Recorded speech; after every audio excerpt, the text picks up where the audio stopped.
This is the Work Smart Hypnosis podcast, session number 413. Scott Sandland on AI and real hypnotic connections.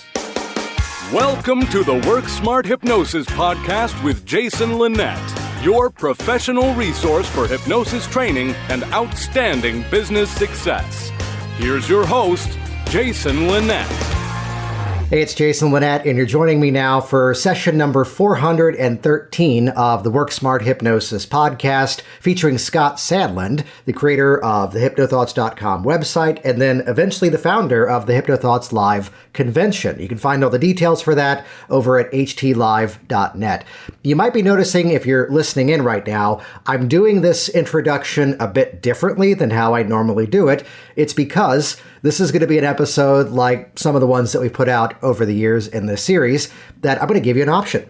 You could continue to listen to this podcast episode, or you could head over to worksmarthypnosis.com/413, type in those numbers. That will bring you over to the page all about this specific episode of the podcast. And rather than just listen, you can actually watch it. Scott and I video recorded this, and you get to hear us and actually see us have this conversation.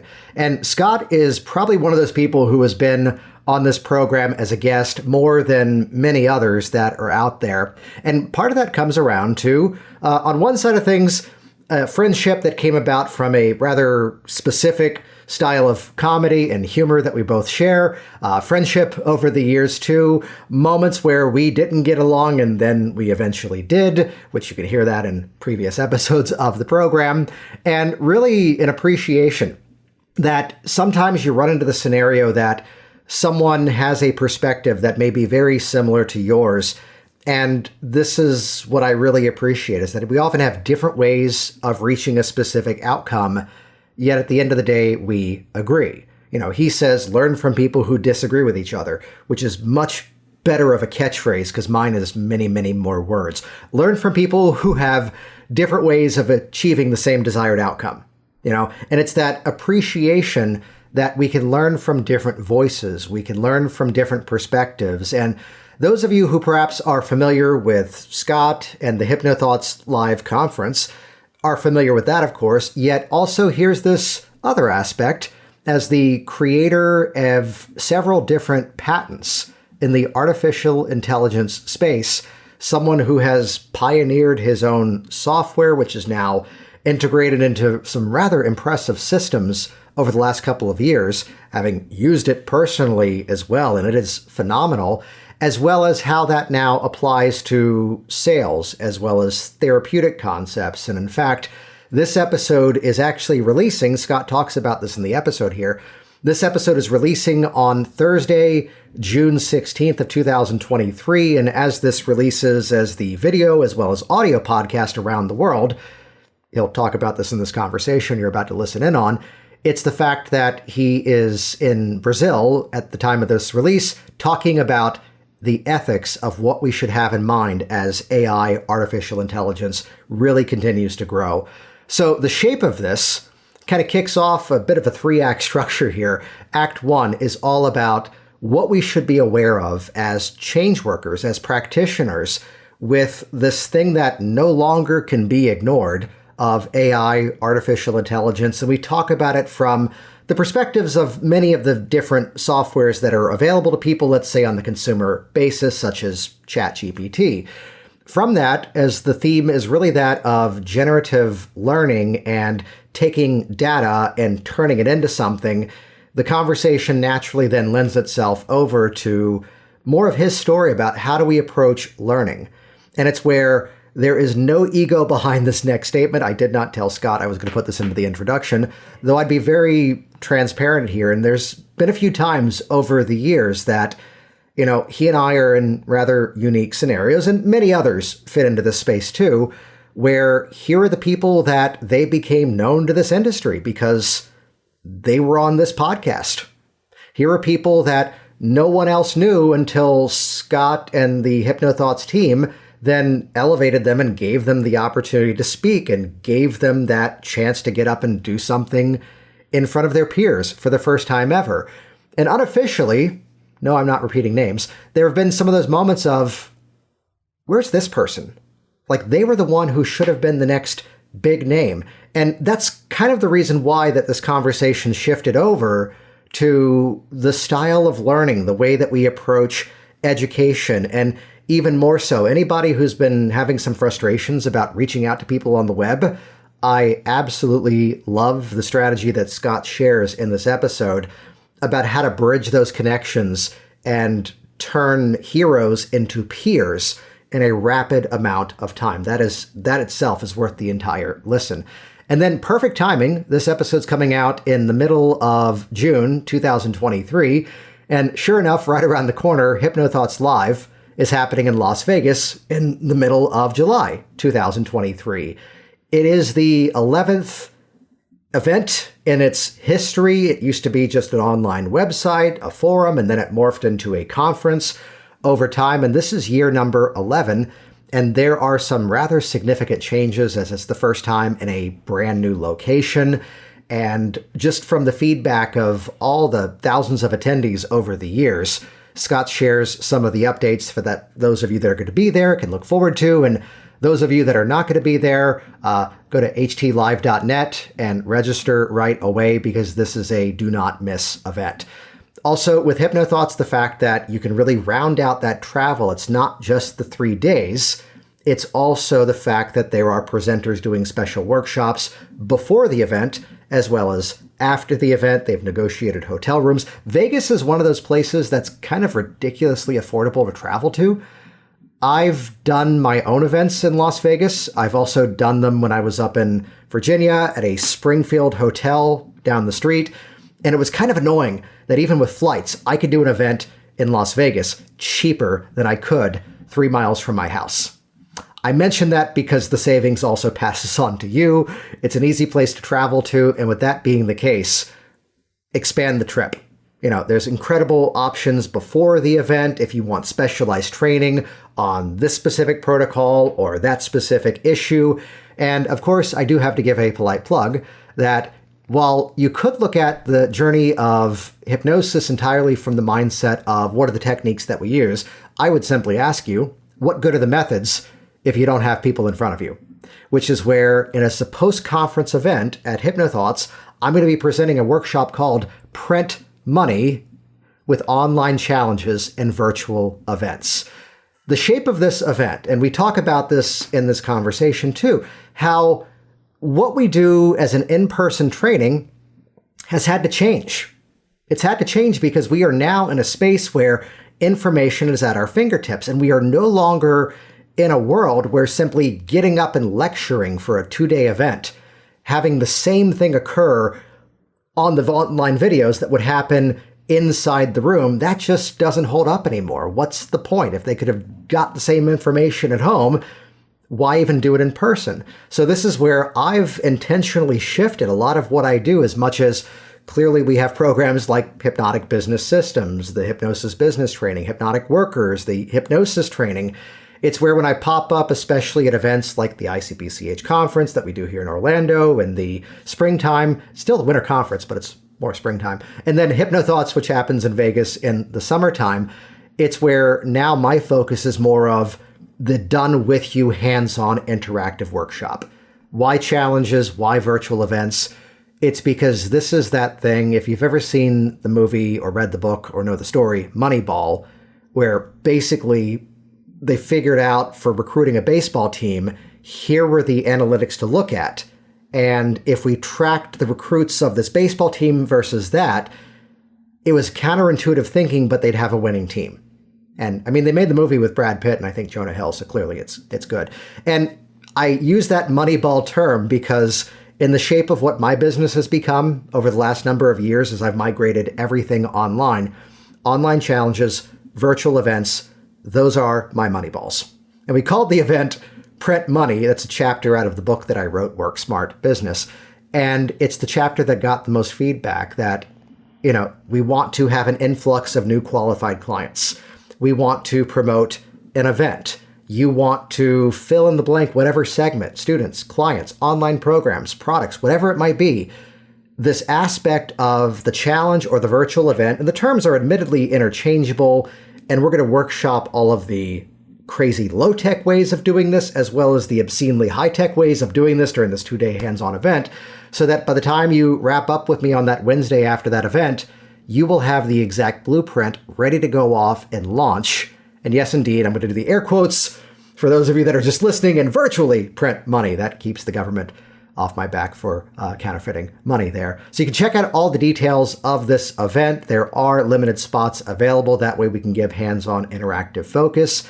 Go over to challenge.worksmarthypnosis.com. That's where you can find all the details about this event, specifically around challenges and virtual events, which we could look at business the traditional way of fingers crossed, hope people eventually come in. The greatest benefit as a preview, even for those of you that are already signed up for this event, the greatest benefit is the fact that we can easily speed up that journey. How we can speed up that journey of the rapport building that has to occur for someone to go from curious shopper to then, here's my credit card. We can pull off in a rapid amount of time what used to take several weeks, if not months. And for so many of you without any sort of follow-up mechanism in the running of your hypnosis business, turns into, who was that hypno person?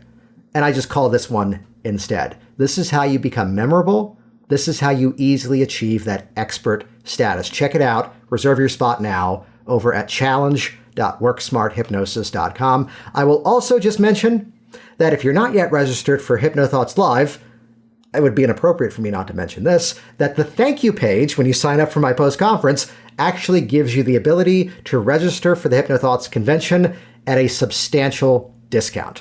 Check that out, challenge.worksmarthypnosis.com, and also HypnoThoughts Live, htlive.net.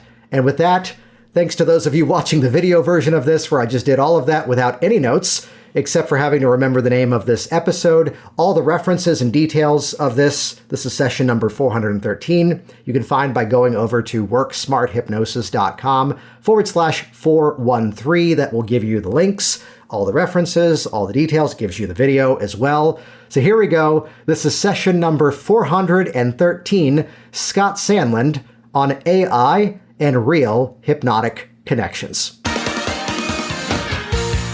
When this comes out, when this video goes live, this interview, I'll be in Brazil speaking to an international audience about that, of about 5,000 people, talking about the future of AI in those conversations. And literally this morning, I was at a AI for Medicine conference. So this is where I'm spending a huge percentage of my time. And as you know, and some of the people watching this know, many of them don't know this, but my background is, obviously as a hypnotherapist, private practice, running a clinic, all that stuff, and then started writing AI patents and building AI computer systems about 7 years ago. And the long answer short is it's all really good news for us. I'm actually in the middle of building out a couple systems that are going to be really helpful for coaches, therapists, hypnotherapists, counselors, anyone sort of in the broad umbrella of mental health, to create tools that it's better than just automation. I think everyone's talking about automation, and actually this is such a long answer. One of the things I respect about you so much is your ability to create systems and automation. And I do not have that. Just built into me, my brain works differently. And I build things that I like to say, okay, what could it be instead? What could we do different? And you do that. How can we make this efficient and scalable? And I think they're different in both, beneficial mindsets. But there's this new thing that's going to be coming that isn't about how can we make this easier for the practitioner. It's how can we make this better for humans? And oversimplified, most conversational AI systems, and even just personality AI systems, think of like Facebook's systems, Instagram systems, similar, obviously. All those things, YouTube, they're all about dopamine, right? And the whole idea of race to the bottom of the brainstem and all those ideas. What we're building right now is an AI system that's optimized for oxytocin and built around the molecules and hormones of connection, intimacy, honesty. Like that idea of true deep connection is what we're building out. And I'm really excited about it. And as we're building, let's kind of go to the end for this for a moment, which would be what's going to be that direct, let's say, tangible benefit? Because I like what you said about, part of it is our current trend of it seems to be more about predictive text, more about how do we model something. And you're right that, you start to see more of what you're looking for when you're online, which is making me reference that our neighbors got one of the Alexa devices and they got rid of it because they go, we were convinced it was tracking us. And I'm standing there going, all of my clothing was purchased on Facebook. Yeah. I'm part of the problem. Of course it was tracking you online. That's why those things are cheap or free, right? Yes. It's called surveillance capitalism. That's the actual term. And I believe, and you and I already agree, a lot of my clothes were bought on Facebook as well. I was messaging you about swim goggles that I got, and you're like, oh, I've been seeing ads for that. I'm like, of course you were. Yeah. That's how it works. But I believe that there's been these unintended, and I'm not unique to say this, there have been all these unintended negative consequences as a result of that. The easiest one to say is the fastest growing incidence of suicide in America is in 13 and 14-year-old girls. And there is direct correlation between social media and the feeling of isolation and loneliness. And these tools were supposed to help us feel more connected, but they're not. And that's because they're dopamine centric. And dopamine creates feelings of withdrawal and slot machininess and those kinds of things. So building tools that create the oxytocin might be part of the solution for that. What would that, just in terms of an early perspective of it, like what would that look like? What if we had tools that helped us understand each other and appreciate each other more effectively? Empathy, compassion, things like that. You and I are trained in that. You and I are trained in NLP modeling and, good pacing and leading stuff and those ideas and having empathy for a person sitting across from you in a treatment room. And what if we built systems that helped give the average unwashed masses of muggles the ability to understand that about somebody that's different from them and to not have as much in-grouping and out-grouping, but more compassion and understanding of, oh, this is why they think the way they do. And it's reasonable if you understand this about them. And it's not that it's better or worse, but this is a flavor of human that you love. I'm listening to that. I'm thinking back to, as we often will do, you and I, here's the more obscure reference that I can pull out, that this one's going to double down on obscurity, which was that when I used to work in backstage production theater, here were the two women who were the people that if you were an actor and you needed to learn a dialect, you bought one of their, at the time, cassette tapes or compact discs. Nowadays, of course, it's online. And it's amazing that these two women despised each other, which was very entertaining because we would hire both depending on the specific project. Yet one was the mathematician. Here's the International Phonetic Alphabet. And for this dialect, you trade out that version of the verb vowel sound for that sound. The other one would come in, though, and this was like a frickin' magic trick sometimes, would explain, here's why the Northern Irish dialect is different than this other part of Ireland. Here's the style of music that they listened to. Here's what was going on at the time. Here's where that came from. And without ever getting into the phonetic stuff, the actors had the dialect down. So Spanish does this better than English. In Spanish, there's two words for to know something, saber and conocer. Saber is to know something intellectually. Conocer is to know something emotionally. So I can saber your address if I can butcher the language, but I conocer you. Like I understand you. We get each other. In Avatar, they say, I see you. But that's the idea. And so we need to... That is a rule, by the way. We already figured this out, that you cannot talk anything AI without referencing Avatar and James Cameron. I mean, it's the... It's a law. It's It's in there. It's in the internet rules. It's in the internet rules with, corgis and Shiba Inus are the only kinds of dogs. Pretty much true. Yes. Yeah. Thank you for that. By the way, you have a corgi and I have a Shiba Inu, therefore proving my point. Which means we're going to have to talk about learning strategies, but let's stay on this for the moment here. Yeah. So I ask it from this angle. What would you say, without the risk of saying something that becomes, oh, here's the guy who wouldn't sign the Beatles because guitar groups are going out of style, in the current state of how people, let's say in our space, are looking at the use of AI, what would you say are the common errors, the common mistakes? There's a few. I'm prioritizing them in my head. The first one is just a lack of understanding of how ChatGPT really works. I was in a conversation with a hypnotist the other day who said, AI can't be wrong. And I was like, it's wrong. It's supposed to be wrong faster than us. That's how it gets to right. It's brute force at, this 10,000 times the speed of human thought. So it can be wrong. And the idea that it's a source of truth is crazy. The idea that it's supposed to replace you is wrong. It shouldn't replace us. It should augment us. We got into this because we want to help people. And if we're trying to replace ourselves, we are replacing the thing that makes us most human, the desire to create culture and community. And there is an alignment problem, and it is complex. But I think there's a lot of hypnotists who they're also anthropomorphizing it a lot. They think of it as a creature, and AI is not a creature, and there will not be one. This is an important thing. There will not be one big AI that runs everything. There are about 7 billion people on Earth, and there will be about 3 billion AIs. And they will all be insanely biased and specialized just like us. And we will just learn how to navigate that.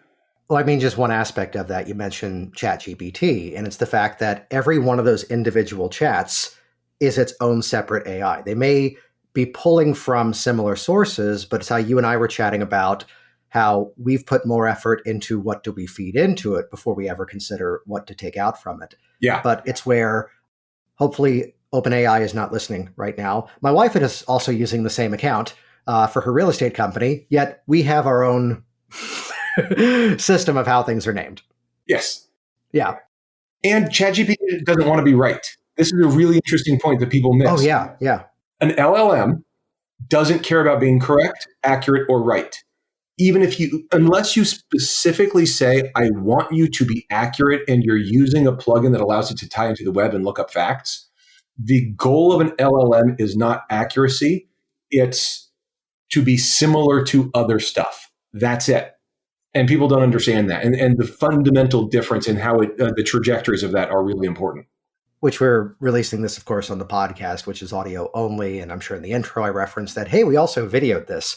And you can watch it on the episode too. If you saw me looking off to the side there, or you heard it in the tone of my voice, I did just swoop into Google, and the concept of predictive text is trying to guess the next thing. And of course, I typed in Scott Sandland on, just to see what would pop up next. And clearly it's Scott Sandland, Ontario, Canada.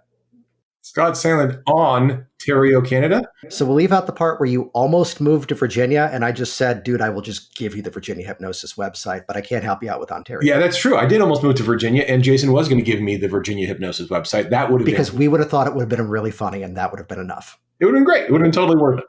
Yeah, just same website, just superimpose the face over it. So then in the aspect of assuming it is this perfect thing, what would be some of those modifications that people could make now if they are making use of anything that's currently on the market? Well, let's say more so the consumer stuff that's more readily available. Yeah, I mean, ChatGPT is great because of its utility, right? It's just right there. And even like the stable diffusions, those are pretty usable. But ChatGPT is great. And there's a bunch of calendaring things that are good and stuff like that.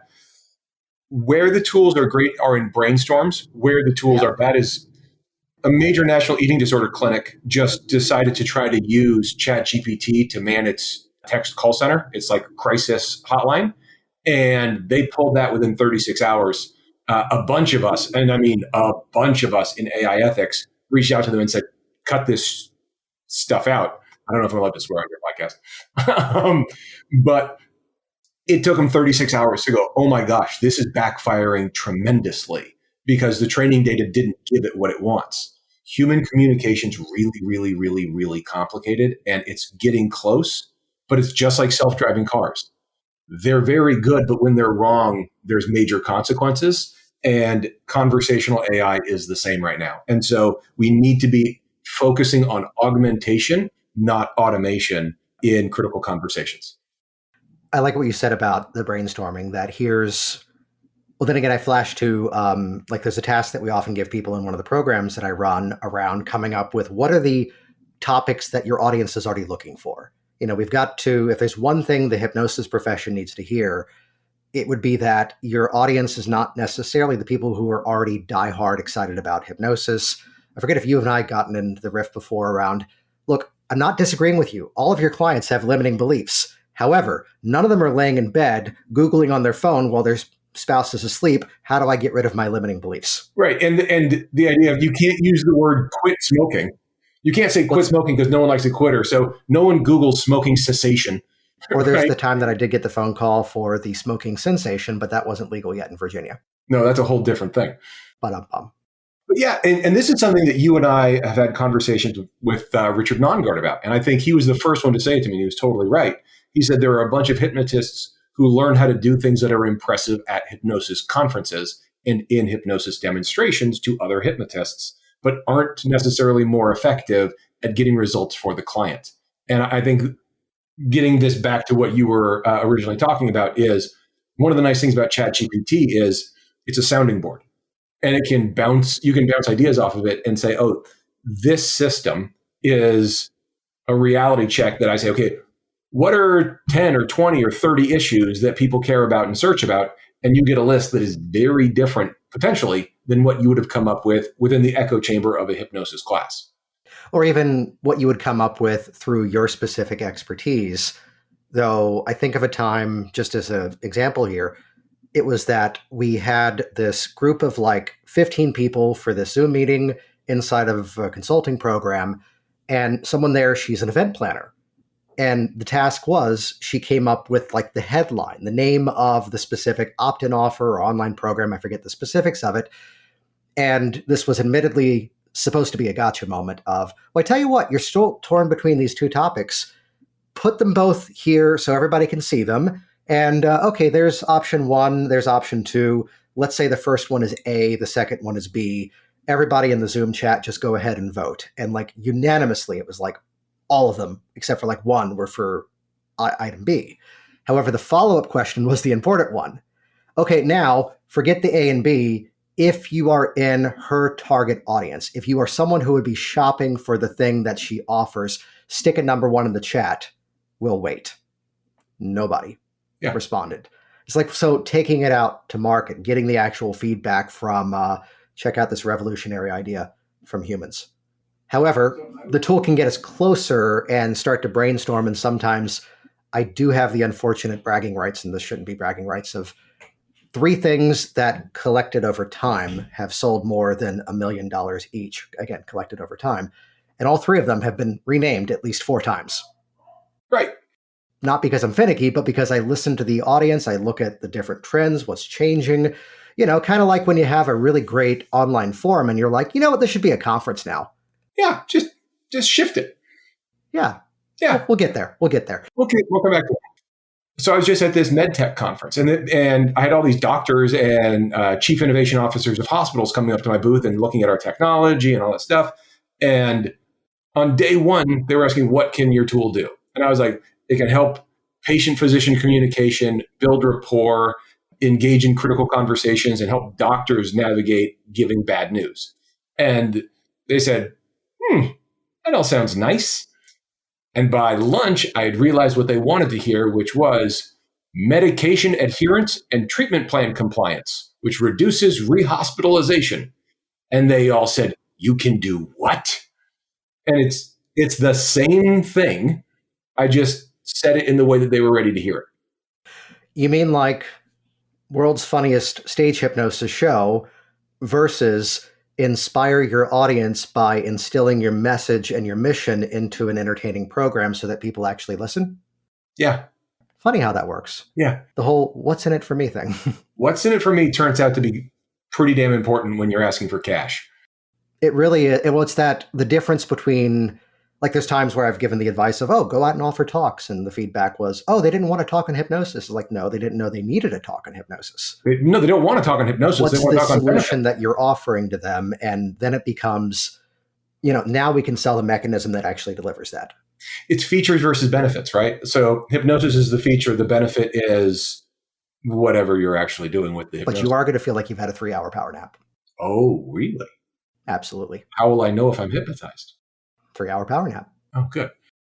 now that we're clearly demonstrating our expertise, well, what other than the brainstorming aspect, like if this was, let's say, someone who's relatively established and sort of on that upward swing of beginning to really turn this into a business, if you had to like give one or two pieces of advice to go, here's the thing to consider, here's the thing that I think someone to ignore all of this and go, it's a fad, that's not going to stick around anymore. You and I have already had conversations about things that were perceived to be temporary fads. But here's the thing that I think the ignoring it right now is clearly a mistake. So what would be like one or two action things for people to actually dive into? Learn prompt engineering and priming, which is, people are just going to start hearing about priming now. Priming is prompt engineering 2.0. You'll love it because it's a more scalable, systematized version of prompt engineering if you're not already looking at it. I would spend time learning that. I would also start looking at how you can use the plugins. The plugins in ChatGPT are going to be game changing. That's it. I mean, that is the next iPhone. The next app store is in OpenAI. The next app store is personalized assistants that are your specific plugins, just like your specific apps that make your phone yours. That's what's coming down the pipeline. And the rate of change we've seen it's been less than 6 months since ChatGPT launched. It's been like 5 months, 3 weeks, something like that. It's changed the world. The rate of change is going to double over the next 6 months. So it's not going to slow down. There's not going to be a plateau. It's going to get faster. If you haven't started learning it now, or you think it's a Terminator, or you think it's unethical, you're wrong and you need to learn this now. And I promise I'm right. And this is just a statement of fact. It's not because I'm smart and it's not because I've made it. It's just because this is bigger than the iPhone. This is bigger than the internet, and everybody's going to need to know how to use this stuff. Nice. Well, you bring up the theme of learning, and we'll talk about HypnoThoughts, I'm sure, because good to have you here. Yet let's look at it from the angle of modeling learning styles. There's a theme that I'm always fascinated to have these conversations around, which is, yes, we can look at, what's a good technique, what's the right variation. You probably don't remember this moment. I think it was the first time I was at the IMDHA conference. It might have been 2014 or 15. It was not the karaoke year, for the 4 people who know that story. Yeah, it was a good year. Yet it was you coming over, and it was like, I just watched Shawn Michael Andrews talk about finger magnets for 45 minutes. I'm like, that's my kind of dialogue. How would you define how you approach, let's put it into the context of hypnosis, after all, Hypnosis podcast, how you approach learning something new and integrating something new into the work that you do? Yeah. So the way I've developed a learning style, I'm very auditory. And so the way I like to learn is through sound, obviously. And so I watch a lot of YouTube videos and a lot of podcasts I started at 1x speed, then I went to 1.2, then to 1.5, then depending on the thing you use, 1.75 or 1.8. And now I do most of it 2x speed. And so for me, that works. And I worked up to that speed, but now I do everything I'm trying to learn, I do in audio at 2x speed. And that works really well for me. And then I have to synthesize and do something with it. So for me, that means I either need to have a conversation with another person about it, or I need to do it, depending on what that means contextually. So in the context of hypnosis, that means I need to practice it hands-on once or twice to really get it for me. But I can listen to a podcast, I can watch a instructional video, any of that stuff at 2x speed, meaning I can get through all that course content in half the time, and then have more time for the hands-on because the didactic went quickly. So I think that's a great frame for how hypnosis should be taught and learned these days. Is you should get most of your training virtually at the speed that you can absorb, and then go for a weekend class, a conference, obviously, whatever it is, and use that time to exclusively have high-value conversations and hands-on experiences. Without pulling it out off to the side because it's out of reach, there's a book that's on my table over here that I paid maybe $20 for the book on Amazon, and then spun around and Yes, then signed up for this person's 12-week interactive training, which it's not in our shared industry. It's in a different one. And it was like $15,000. And it was, but you've got the book. I go, yeah, but now I've got the ability to put it into life. I've got the opportunity to get my questions answered. I've got the opportunity to really workshop some of these things and get feedback in real time. I don't know if I shared this with you. There's something that I had said on social media, might have been end of last year. And it was like this brief little moment where someone goes, that's offensive. And someone goes, no, it's right. And it's what I've now kind of nicknamed that course junkie syndrome, where like our current fantasy with a program that we do is you sign up and you get 4 videos and that's it. But then after you've done the task from the 4 videos, you unlock the next part.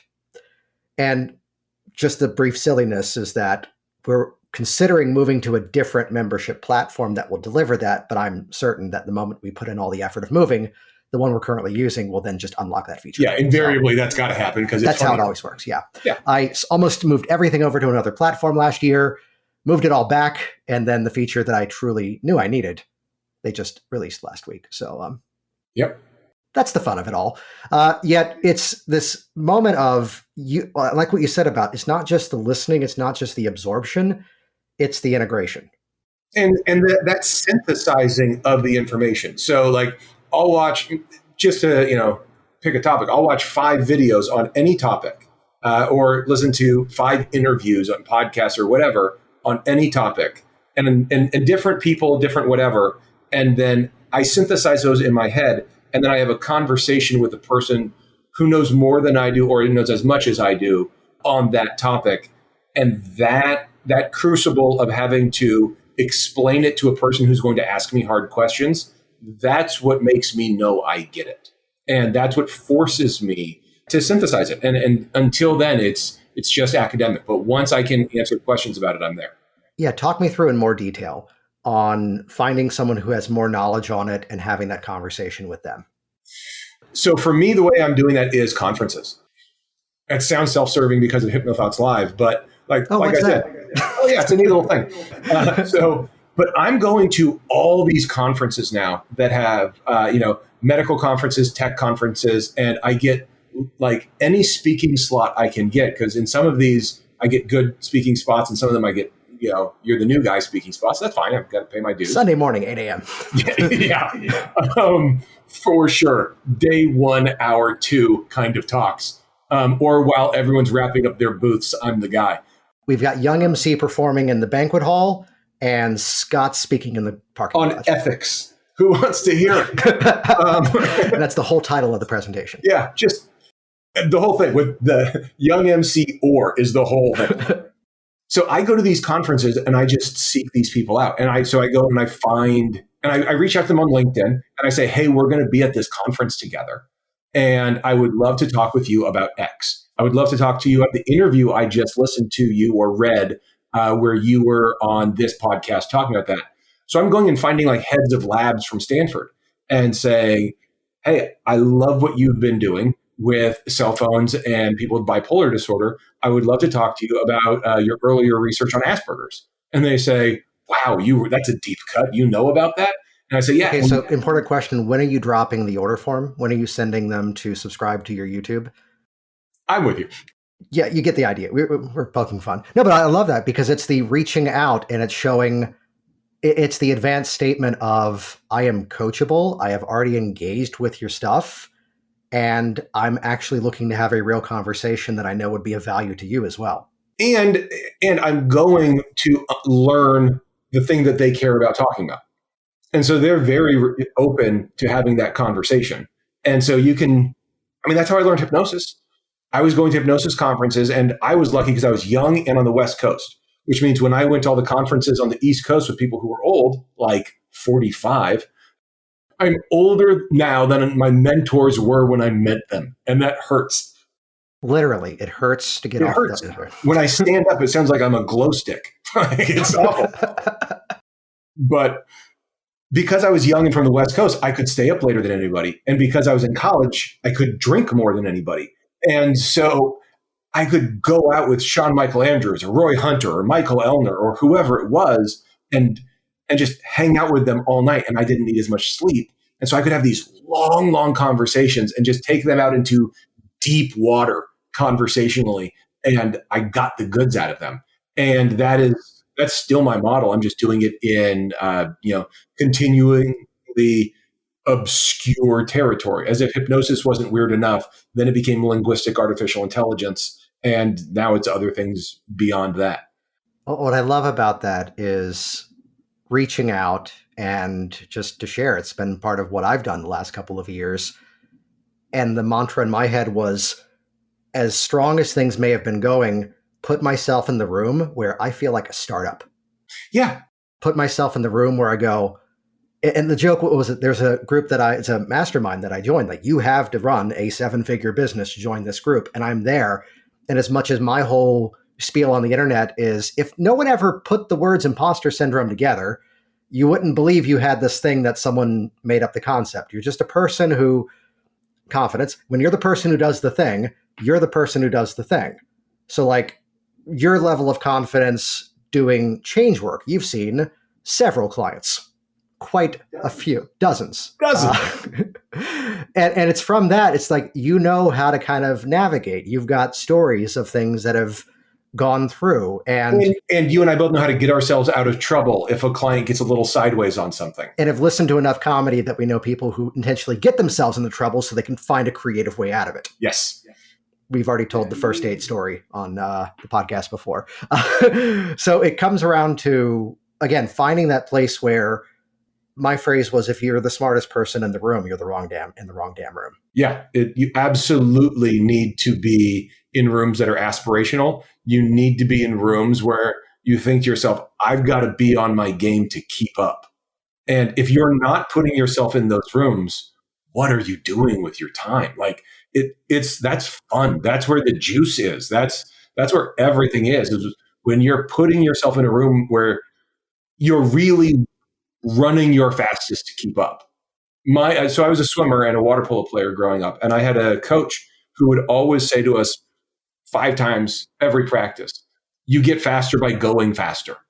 That's it. You want to go faster? Go faster. If you just keep being as fast as you can, your fastest gets faster. And that's why I listen to things at 2x. And that's why I go to places where there are people smarter than me. Because if I'm just going to places where there are people who know less than me, what happens? Like, where does that end? You end up being, just your life is just peewee soccer. And we want to be doing stuff that's better than that. Well, it's like you mentioned, this is my experience with hypnosis conferences, that I saw you on the forum, HypnoThoughts, because you were the one who created the thing.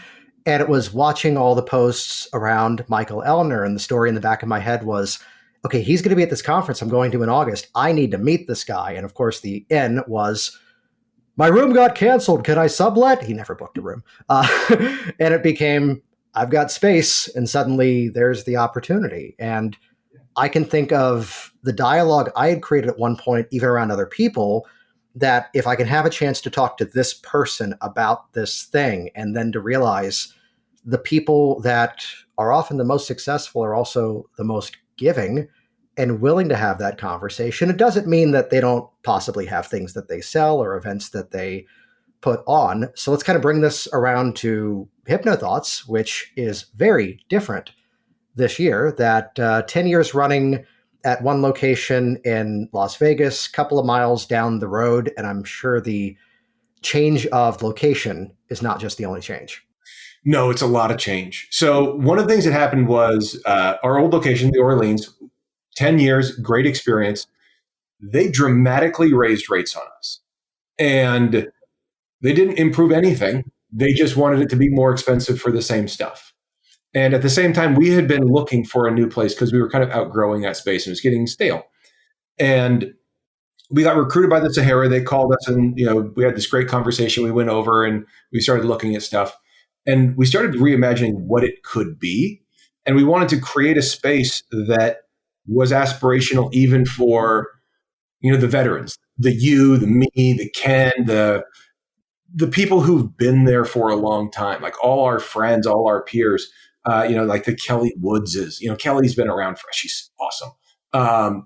all these people, Mariana De La Matthews, all these people who've been at the conference the whole time. We wanted to create a space where they could have a little bit of that feeling of, oh, there's still a next level to this. There's more. I can't be back on my heels. And to do that in a way that's still approachable. So we still care about people's budgets. We're still doing all the things to make this as affordable as possible. We're still giving discounts. We're still, we made sure everyone has a refrigerator in their room. So if you're on a budget, you can go to the grocery store across the street and have food. We're doing little things like that. We're not going to say it was the other hotel, but the game of making sure you traveled in a day early so you actually got one. Yeah, little things like that. No, we want to make it a place, and this new venue, one of the things we did was we got them to commit to every restaurant on the property will be overstaffed with waiters while we're there, and so that we know food will be easy to get. And we know that means no matter where you go on the property, you're just going to be running into people and you'll just have an opportunity to sit down and chat with them. And we've built out happy hours every night in the vendor room where the cheapest drinks on the property are going to be in our vendor room. And so that means people will hang out there, just happen to be at a table where you're like a couple of years ago at HypnoThoughts Live, we were at the Alligator Bar. And it was his first time coming to the conference. It was Tom Nicoli, and he and I had never met. And we know who each other are. And he walks up to me, and he comes up with a smile on his face. He goes, "Hey, is this where the cool kids hang out?" And I looked at him, and I go, "It used to be, then you showed up." And immediately we became friends off that. Immediately from that moment, we're like, okay, we get each other. Neither one of us is going to take ourselves seriously, and we're going to have fun. And that attitude is a really important thing to bring to this new venue. So I think that, and you've probably heard the story too, I'm sure it's not crossing too many lines. It's to hear when Michael Elner told me the story of he was the young guy brought into the room with all the names that were known at the conference. And he goes, we'll leave out who it was. But it was they're all in the room hanging out. And it's like just gathered in the hotel room. And like they're all peers, but it's like the big names that you would go, oh, wow. And it's the other big names poking fun at Charles Tebbets going, does he actually think there's people who have different parts of them? Like, what's that about? It's like they're all jabbing. That's the friendship. There's so much in those moments because, as you've heard me say a million times, most of our careers are alone with one client who doesn't appreciate really what we're doing, because they don't know what a hypnotist is supposed to do. And so they come in selfishly like they're supposed to, and they get their change like they're supposed to, and then they leave after saying thank you once. And you did a really good job, and nobody gets it. And then the next person comes in and doesn't appreciate what you just did, and they're there selfishly for themselves.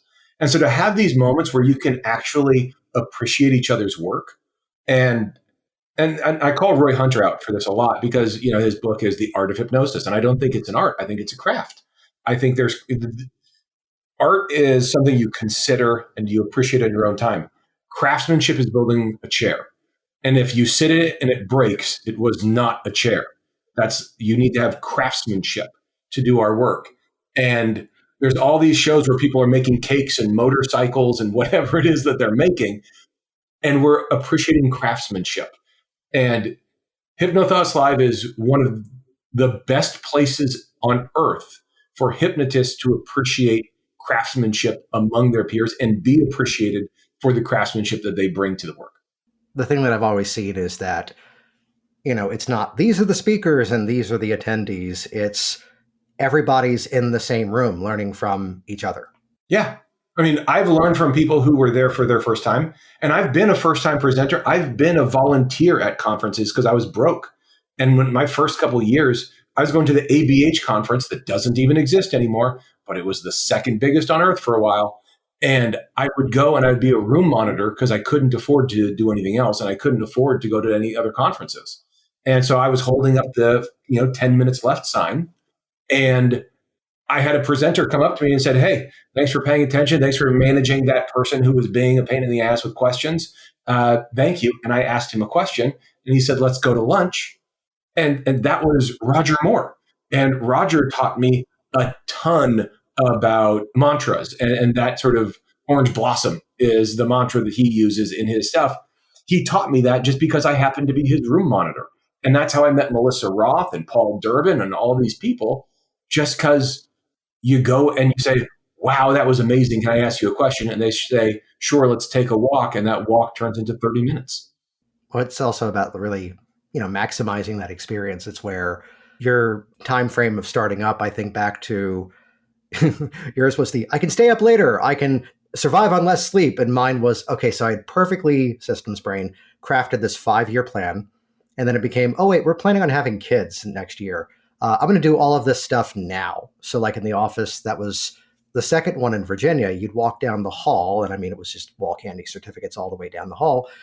And I'd have the class where people would go, why are they all like these same 2 years?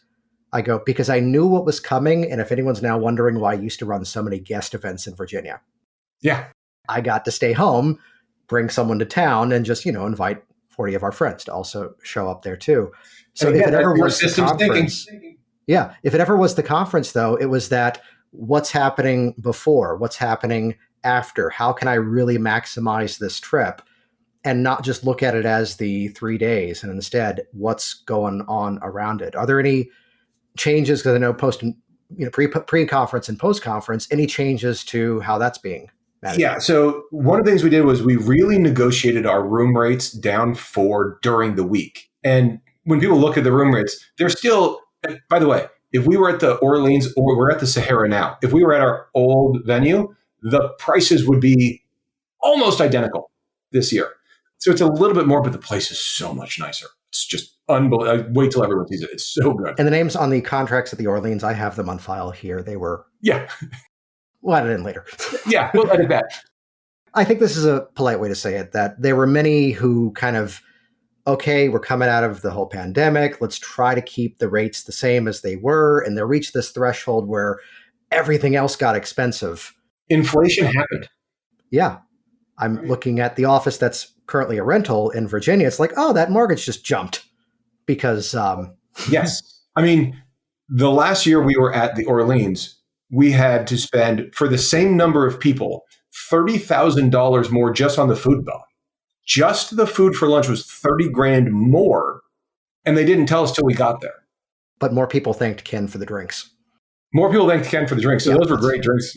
Yeah, that $2,000 in drinks, Ken. Way to don't pull a muscle patting yourself on a back. So back to, really getting the full value of. Oh, yeah. So one of the things we did with the Sahara was we really negotiated down the midweek rates because that's an easier time to negotiate with a hotel is, their off weekend. And so in doing that, we've really optimized for pre and post conference. So you're already flying to HypnoThoughts Live. And if you're coming to the conference, I'm sure one of our pre or post conference presenters you've considered taking a class from just because of how many great pre and post conference presenters we have. You've already bought the ticket. You've got a cheap room. You might even have a roommate. You're going to know cool people there. You're going to have momentum. You're going to have so much enthusiasm that you're going to learn more. It is crazy to me that half the people that come to HypnoThoughts Live don't take a pre or post conference class. You absolutely owe it to yourself to take a pre or post conference. That's where my mentors came from. That's where my friendships came from. Was I met them during the conference and then I did post conference with them. And that meant you had more intimacy with them, more one-on-one FaceTime with them. And that's where those bonds get deeper. And going back to my idea of synthesis, by talking about it, that's where you have the deeper conversations and more hands-on training is in the pre and post conference workshops. I cannot emphasize enough how important those are for all the people who are coming to HypnoThoughts Live next month. And very clearly as well, heading over to challenge.worksmarthypnosis.com and checking out the... Yeah, Jason has one. Man. The rest of them, man, you guys got to see it. No, I mean... There's some great options. And Jason's going to be there too. Right. Of all the choices you can I'd make, say Jason that kind of speaks to something that I've heard you speak about too, which is... a lot of what I do these days is online. I sit here in the home office. My living room and kitchen are the other end of what was originally one door, but we put in two doors because There we go. Sound. Soundproofing, which soundproofing is insulation. This is Orlando. I have a separate air conditioning unit now for this room.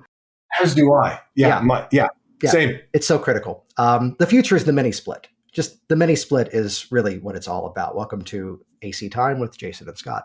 No, but it comes around to that time to really dive into it, but also asking the question, what can I do differently in this? Part of my story was, in keeping it brief, a group saying, we don't think the future is in online training. We think it's bad. Can you help us push that message? And look at that unleashed. And instead, though, looking at it from the angle of, well, what can be done differently?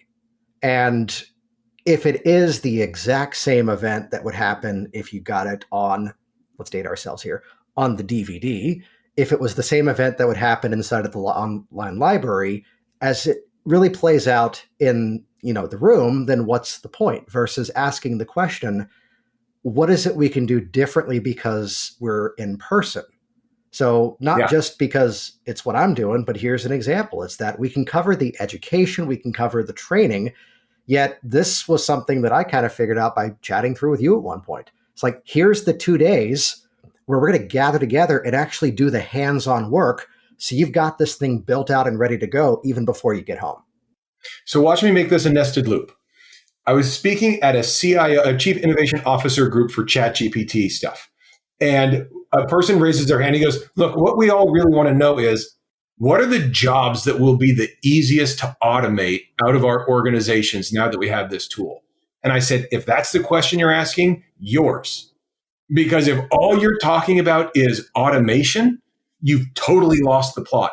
What we need to talk about is not what makes it easier and more convenient. That's fine. We need to talk about improving outcomes and recognizing that there are new possibilities that weren't available before. And what online learning has done for the in-person events is make them more valuable if the people make them more valuable. And so you guys say, like, people who are coming to your event, they're part of this, they're part of your community, they're doing work smart. And then when they get to the room, you don't have to teach them inductions. You don't have to teach them the basics of, what you've done in an ICBCH certification. You can get right into the meat of a hypnosis class, or, in yours, you can get right into more advanced content and have more time for Q&A. That's even changed the certifications, because the playful way of phrasing it is that suddenly you're an event where, respectfully, but not respectfully, the stupid questions don't happen anymore, because everybody's learned to pre-talk. Everybody has now seen a session from start to finish. They have a basic of vocabulary. They know what an intake is. And suddenly now it's like the questions are qualified. It's like you reaching out to someone on LinkedIn, and it's not, hey, big fan, sign my book. It's instead this moment where you can have that deeper conversation. So I was teaching a hypnosis class a while ago, and we had done, it was with HPTI. So we had done 40 hours of online training, and then they were coming for one of their weekend classes. And I was going pretty fast for an hour, hour and a half, something like that, before first break, whatever that is. And I just kind of took a breath and I go, I just threw a lot at you. Are we all good? And everyone just went, yep. I go, any questions? And they were all pen in hand going, nope, we're good. And I was like, that's so cool. They're so prepped. They're so ready. They have such good fundamentals that we can do really cool stuff now. And that is, if anybody who's teaching hypnosis in person hasn't changed the way they teach hypnosis in person to be augmented by AI or by tech in general, they've wasted a huge opportunity. And it will happen more because of AI, and you will have better tutors and all that stuff. And it's going to be really cool. Wait till you see what the Khan Academy comes out with in the next 6 months. Although let's give the opposite of where we've both taken this conversation, which is I can think to the very first time I went to any event in this industry, and it was, hey, now I'm at the buffet. Now I'm getting a chance to, on that newer side of things, that more startup phase of things, to be able to go, oh, here's this person that I want to go learn more from. Here's this person that I want to go learn more from. The moment that we all do this, you're at the event, it's like, hey, I'm looking at these two events. And to go up to somebody and go, what do you think? I'm torn at the next time slot. It's where I've had people come up to me and said, I just went to a workshop, and this could have been anywhere. I went to this workshop. It was hideous. I don't know. I go, what are you going to next? Why? Just what are you going to next? I'm looking at this one. Okay, that's good. Karen Hand is in the other room speaking on this. Go there. Yeah. And here's something actionable. Here's something tangible. And they had never seen her work before. And suddenly, rightfully so, fell in love. So even for that person who's brand new to all of it, it doesn't necessarily have to be the $18 book that then turned around and made me give someone else 15 grand. It was instead, this is the place to get that sampling and then figure out the next step from there. Yep. And that's one of the nice things about HypnoThoughts is we've got 10 rooms going at all times. So when you say, hey, what do I want to go run? We have 20-minute talks. And by the way, if you think you can't get value in 20 minutes, most of your hypnosis sessions are about 20 minutes long, 30 minutes long. I mean, your pre-talk is less than 20 minutes long. It better be. There's a ton of education that can happen in 20 minutes. And you can go just get that little bit. Or you can go to a 1 hour, a 2 hour, a 4 hour, whatever. Can I give the strategy for that one? For anyone who's doing those 20 minutes? Please. Don't waste all your time talking about what you don't have time to cover. Yeah. That is what I consistently see the biggest fault of most presenters is, here's what I'm not here to cover. Well, I get more into that later. It's like, no, you can land this one topic. It's the great phenomenon of the TED Talk of what's the one idea. And this goes back to what a giant nerd I am. I watch a lot of like Microsoft Build or any of these like developer conferences. They have these world-class people on for 15 minutes and they explain a multi-billion-dollar rollout. So they've had a team of 5,000 people spend 3 years on a $6 billion project, and they explained the whole thing in under 7 minutes. And you're telling me you can't explain your hypnosis process that's kind of like parts therapy? You can't explain that in 15 minutes? Because you can do it in 15 minutes. So you should probably be able to explain it in 15 minutes. I am paying attention, but I did just Google how many minutes was I Have a Dream? And that was 17 minutes. Yeah. It's like memorizable. But I'm going to need a full hour. And I'm right. going to go over and still be speaking while the next presenter is trying to come in. Gettysburg Address is 500 words. I mean, you can have monumental impact in moments if you're focused. At all these tech conferences I go to, nobody gets more than an hour. Most people get 30 minutes. It's standard in most industries. We're just hypnotists, or we're a bunch of wordy sons of bitches. About that. Well, as we're coming up on that hour mark here, I'd kind of just give you the stage here for a moment, just to tell everybody who's not yet signed up what they should know, even for the people who are signed up for HypnoThoughts. What should they be looking out for as this is coming out about 5 or so weeks before the event? Almost exactly a month, yeah. So htlive.net. We are the largest hypnosis conference on earth. We are the most diverse hypnosis conference on earth. We intentionally bring in as many new viewpoints as possible. 20% of our presenters are new presenters every single year. We've built the entire thing around the idea of community. If you have never been, you owe it to yourself to come. If you haven't been in a few years, I promise it has been transformed, because as many of you know, we try new things every year. This year, we're adding a self-care room with free massages. You can just walk in and get a free massage, get a free aromatherapy treatment, get a free, free hypnosis is in there, all sorts of, just to take care of you. We're adding things every year that are designed to help all of us be at our best, because we need to heal the healers. We need to help the helpers. We need to be working with each other so that when we go back, to me, I see HypnoThoughts Live as a force multiplier. All of you are doing such great work, changing lives, helping people in your communities every day. And that's fantastic. And I sincerely mean that. We are doing so much good in the world that needs it. And I'm really proud that I can just be the guy who is the janitor of this event, where all these amazing presenters come, and a bunch of them don't go to any other conferences in the world. They come to HypnoThoughts Live, and you can meet them there. And that can transform your career and possibly your life. Some of my best friends in the world I have met at hypnosis conferences, and I would like that story to be yours. Hey there, Jason Linett once again, and as always, thank you so much for leaving your reviews of this program, as well as sharing it in your ongoing conversations, and simply put, saying hello to us as we get to hang out in places like Las Vegas or even Orlando, where we do the ICBCH conference, and basically taking this thing that we've been doing online and interacting. Clearly, most of you out there, we're best friends on Facebook. I mean, we wouldn't become connections if that wasn't the case. So check out the details for htlive.net. And as well, if you have the goal of really taking the techniques you know as a practitioner and putting them into motion and bringing in an appropriate influx of the right kind of clients that you are excited to help, make this an event an absolute must. Check out challenge.worksmarthypnosis.com to learn all about that post-conference. The thank you page gives you the discounted link for the HT Live conference. And as I mentioned before, the nature of this interactive, hands-on, done-with-you kind of training is one that, no, we are not recording it and putting it into any products because it doesn't stand on its own.